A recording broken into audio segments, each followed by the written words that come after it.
Lewis Hamilton vient tout juste d'ébranler les fondations de Ferrari avec une déclaration que personne n'avait vu venir. Et le moment ne pouvait pas être plus dramatique. À quelques heures seulement de la course la plus emblématique du calendrier de la Formule 1, le Grand Prix de Monaco, et juste après l'une des séances de qualification les plus analysées de ces dernières années, Hamilton a décidé de rompre le silence. Et il ne s'agissait pas d'une simple interview d'après-qualification.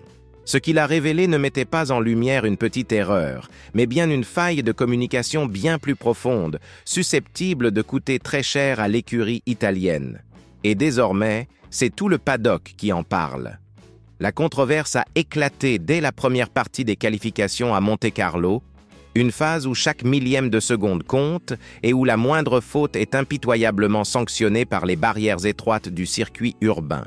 Alors que Max Verstappen fonçait à pleine vitesse dans le virage de Massanet, pied au plancher, concentré sur ce qui semblait être l'un de ses meilleurs tours, il a soudainement trouvé Lewis Hamilton en train de ralentir, occupant une partie de la trajectoire idéale.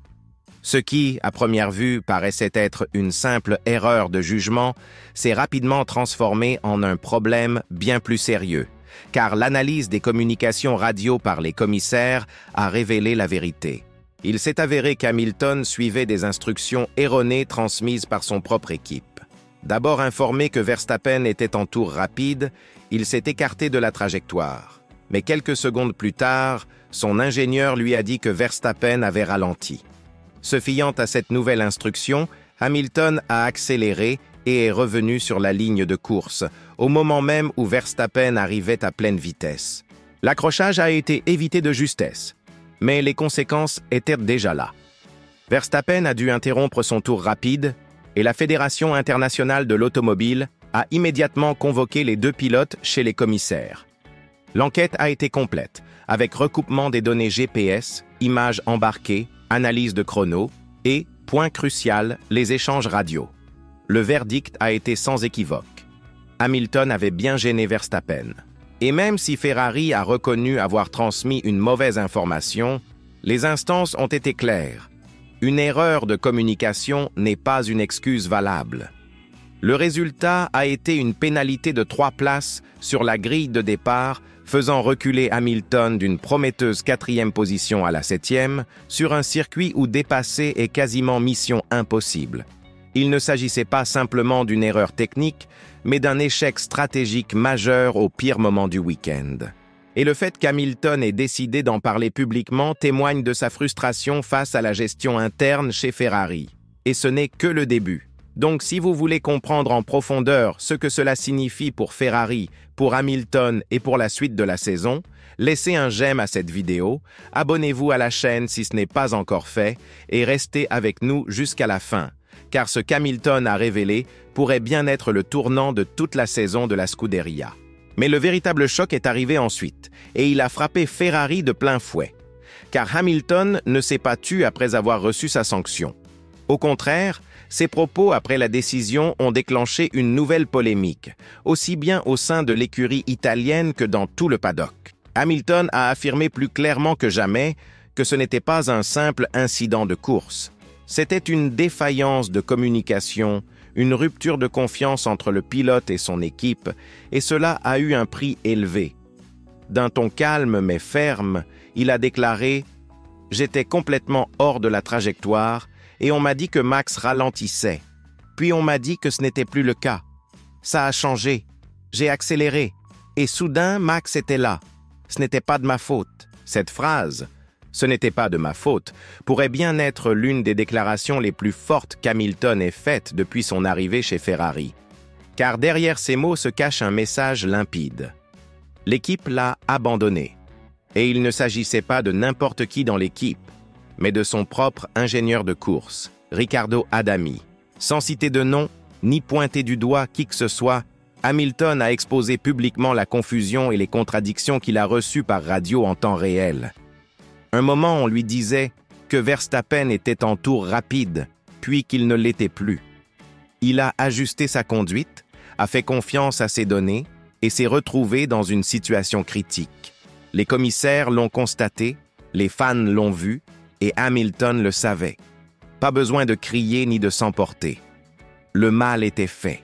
Mais en confirmant de façon calme et publique que Ferrari lui avait transmis de fausses informations à un moment clé, Hamilton a ouvert un débat que l'écurie voulait à tout prix éviter.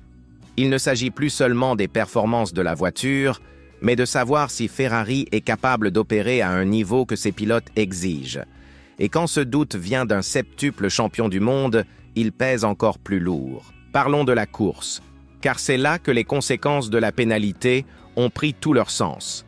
Hamilton a dû s'élancer de la 7e place au lieu de la 4e.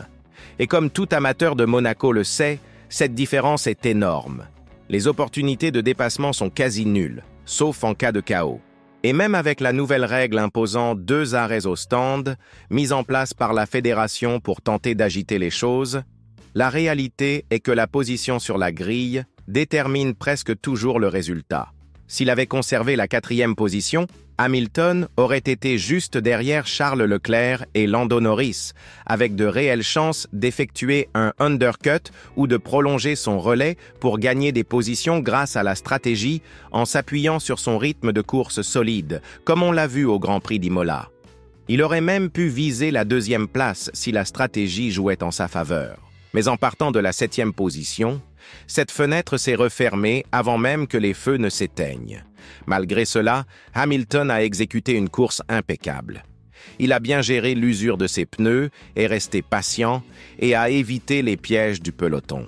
Mais peu importe son niveau de pilotage, le tracé de Monaco n'a pas permis de combler le retard accumulé la veille. Il a franchi la ligne d'arrivée en 6e position. Un résultat solide sur le papier, mais qui a laissé lui et son équipe visiblement frustrés. Et on comprend pourquoi. Tout dans ce week-end laissait entrevoir une opportunité de rebond. La version actuelle de la Ferrari semblait plus à l'aise dans les virages serrés de Monaco. Les ajustements de hauteur de caisse et le nouvel aileron arrière avaient donné à Hamilton plus de confiance au freinage.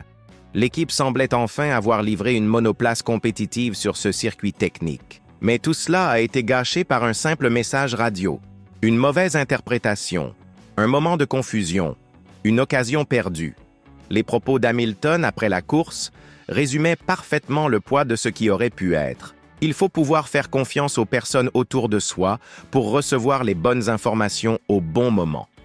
Si cette confiance est rompue, tout le reste s'effondre aussi. Une déclaration posée, mesurée, mais dont les implications sont dévastatrices. Car il ne s'agissait pas uniquement de critiquer un événement isolé. C'était un avertissement sur la culture de travail au sein de Ferrari. Les tifosi ne se souviendront pas de ce week-end pour un grand résultat. Ils s'en souviendront parce qu'il a révélé à quel point la structure actuelle de l'équipe est fragile. Lorsqu'un pilote commence à douter des données qu'il reçoit, c'est qu'un problème profond existe. Hamilton est venu à Maranello en quête d'un nouveau chapitre glorieux. Mais il se rend compte désormais qu'il devra peut-être réparer bien plus qu'une simple voiture. Il pourrait avoir à réformer tout un système. Alors que l'on avance vers la prochaine course, une chose est certaine, Lewis Hamilton ne fait pas que piloter la SF25. Il est en train de devenir la voix que Ferrari devra peut-être enfin écouter. Que cela mène à un véritable retour vers le titre ou à davantage de chaos interne, seul l'avenir le dira.